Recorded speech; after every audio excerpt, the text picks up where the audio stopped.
Have you ever had that experience? You're talking to someone you know is smart, thoughtful, generally rational, and then boom, they hit a certain topic, maybe politics, maybe a favorite celebrity, whatever, and it's like a switch just flips. Yeah, suddenly the logic just disappears. Exactly. Their critical thinking seems to just vanish. They start defending things with this fervor that makes no sense, rationalizing stuff, dismissing evidence they'd normally jump on. It's really weird. It goes way beyond just disagreeing. You know, you're left thinking, what on earth just happened? Oh, absolutely. It's unsettling, isn't it? It's like watching someone you thought you knew suddenly, I don't know, speak a different language of thought. The rules of reason you both usually operate by just don't seem to apply anymore. A fundamental shift, yeah. Totally. And that feeling, that puzzle, is exactly what we're plunging into today for your deep dive. We're tackling this really profound and sometimes, let's be honest, uncomfortable part of being human. Just how widespread and, frankly, dangerous human foolishness can be. Right.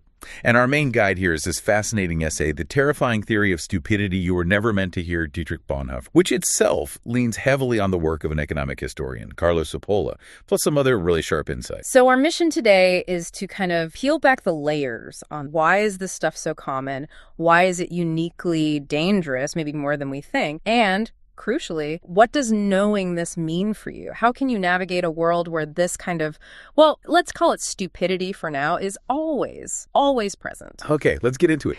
And maybe start with something that's, well, a bit uncomfortable right off the bat. Which is? You might not actually know how stupid you are.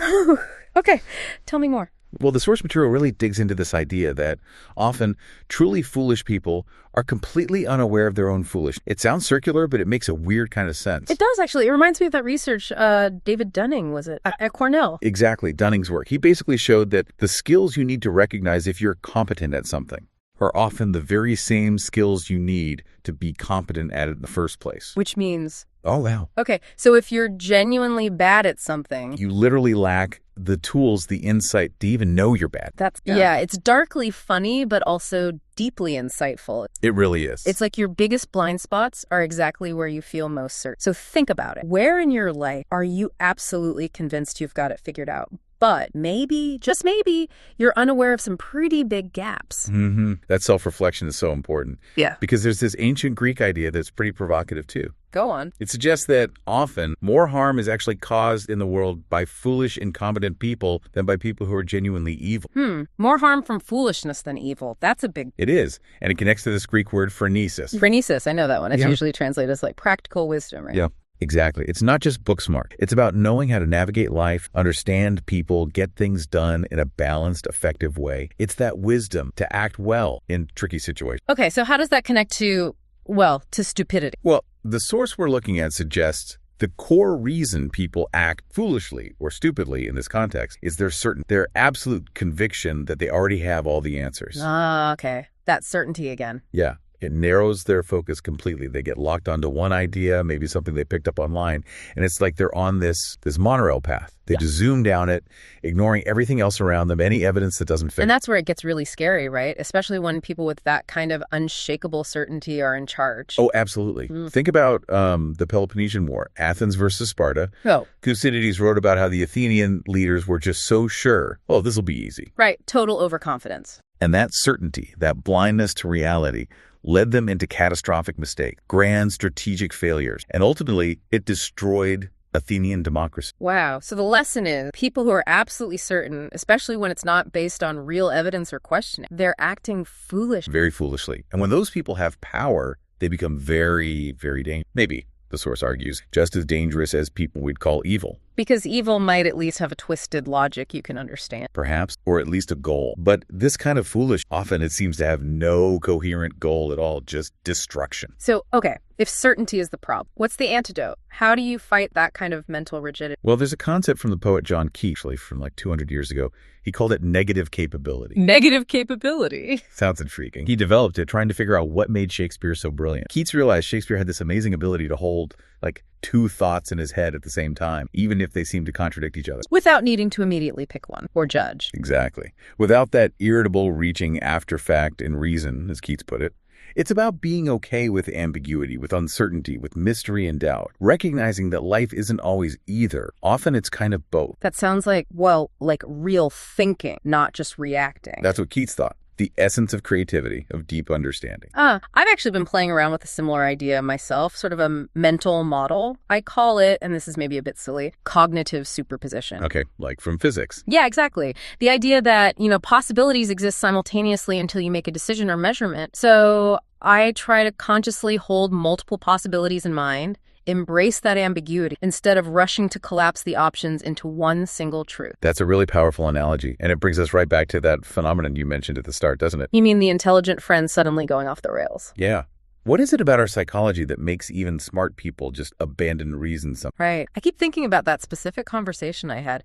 This friend, genuinely sharp person, just started defending this politician. Well, it was pure fervor. It bypassed everything. Rationalizing stuff that made no sense, excusing things they'd normally condemn, just batting away any inconvenient fact. It was startling. And once you notice it, you start seeing that pattern, that kind of cognitive dissonance everywhere, don't you? Oh, totally. Colleagues at work twisting logic to defend some corporate nonsense, friends rationalizing policies that are clearly harmful, maybe even to themselves, neighbors assuming that because someone's rich, they must be wise about everything. It cuts across all domains. Yeah, it's not just politics. You see educated people defending celebrities who've gone off the deep end, really smart business leaders pushing policies that seem destructive even to their own company or job, academics tying themselves in knots to defend theories that don't hold up anymore. Religious groups defending leaders, fan community, investment circles. Yes, smart people throwing good money after bad just because they're emotionally attached. And every time you see it, it makes you ask these really hard questions like, what is going on in our head? Why is it so hard to apply the same logical standards to our cherished beliefs that we use for,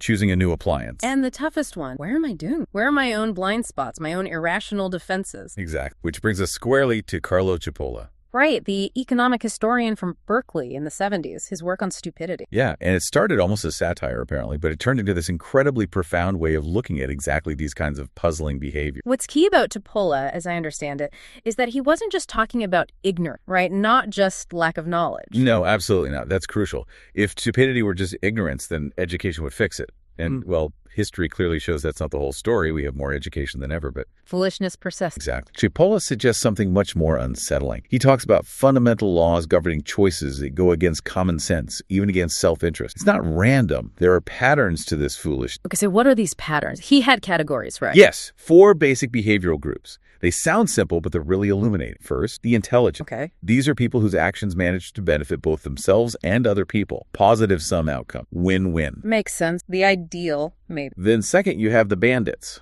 Bandit. Okay, I can guess this one. Right. They benefit themselves, but they do it by harming others. Selfish, maybe ruthless, but logical in a way. Predictable. You kind of know where you stand with a bandit.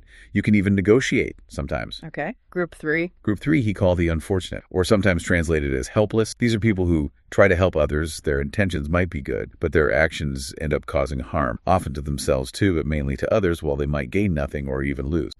So good intentions, bad results. Frustrating, but you can sort of understand the motive. Exactly. Still comprehensible. But then there's the 4th category, the one that Cipolla found most mystifying and ultimately most dangerous. The stupid. The stupid. And the definition is very specific. These are people whose actions harm both other people and themselves. Harm themselves too, with no benefit to anyone. Precisely. No discernible benefit to anyone, least of all themselves. It violates all our usual assumptions about why people do things. It serves, as Cipolla put it, no conceivable purpose. Can you give an example?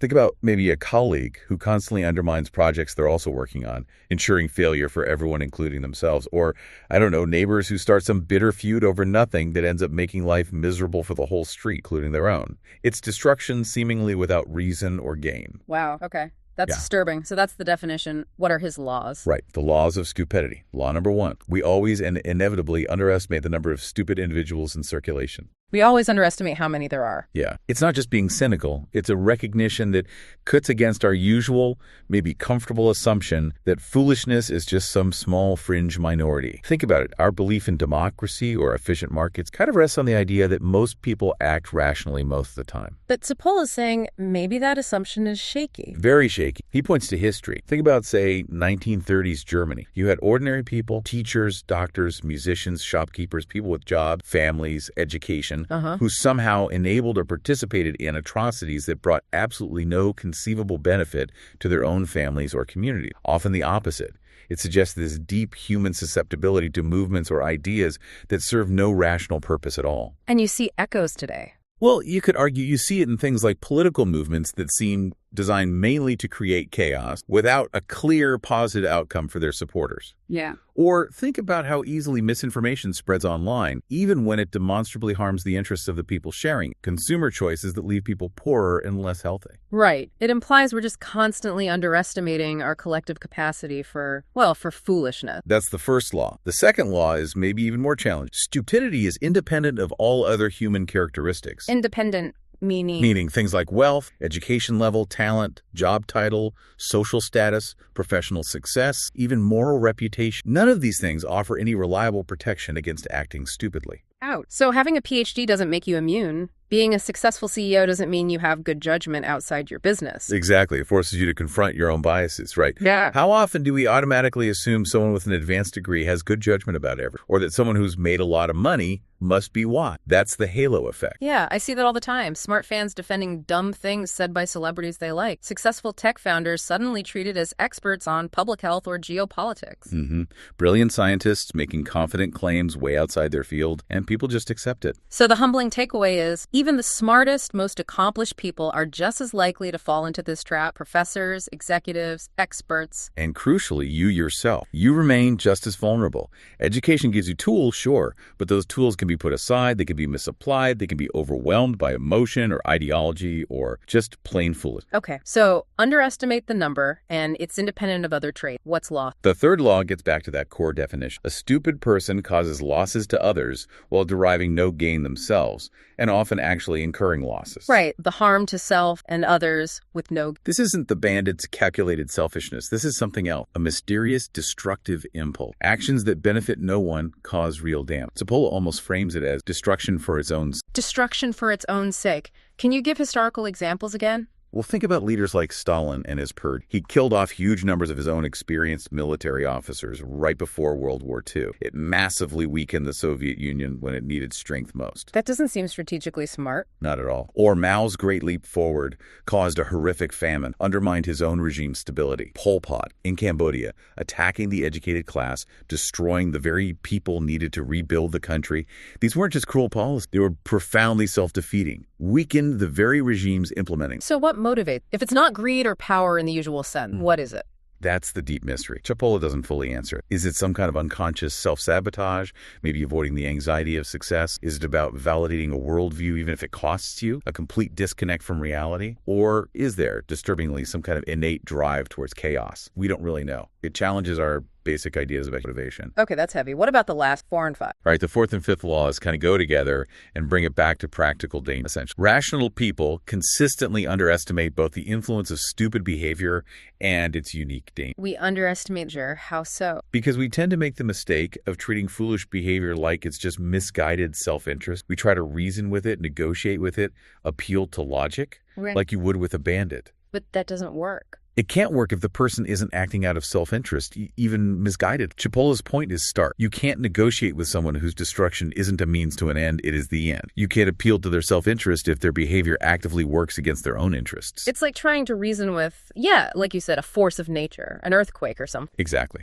And the implication for society, for leadership, is huge. The most dangerous people or movements might not be the ones with evil, but coherent plans. They might be the ones whose actions follow no rational agenda at all. Because they're unpredictable, you can't anticipate them using logic, and their capacity for damage can be immense. History kind of bears that out, unfortunately. Wow. Okay, so this all sounds pretty bleak. Lots of underestimated, irrational, dangerous foolishness out there. Is there any... Well, oddly enough, Cipolla himself offers a kind of strange hopefulness within his analysis. Really? After all that? Yeah, because while foolishness is common, he also believed that people capable of rational thought, the intelligent group, maybe some of the unfortunate who can learn, do actually outnumber the purely stupid. Okay, so the numbers are ultimately on the side of... potential. But the key, he argued, is vigilance. Constant vigilance, staying alert, speaking up with reason early on before destructive beliefs or behaviors gain too much momentum. So hope isn't about expecting human nature to magically change. No, it's about accepting the permanent presence of this kind of foolish, but working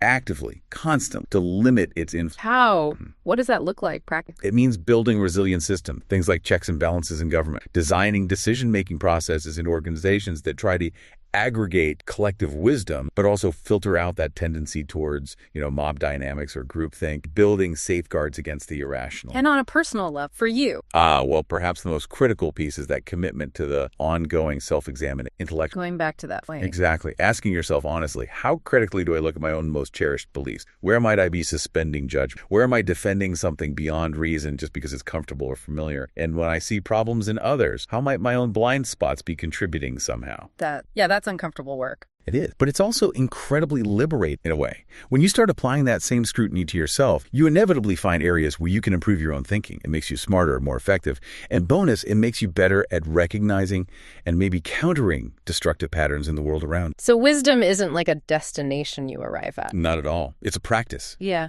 Constant practice. It needs ongoing attention. Yeah. Genuine curiosity, especially, about things that challenge you, seeking out honest feedback, having the humility to admit you might be wrong, and the courage to change your mind. Okay. So maybe the final thought for you listening is this. In a world where foolishness, as Cipolla defines it, is always going to be part of the picture, that combination of intellectual humility, really grappling with your own potential for error, and the courage to still act based on your best, most carefully examined understanding, that might be your most reliable guide. Yeah, towards choices that actually serve what you value most in the long run. So your own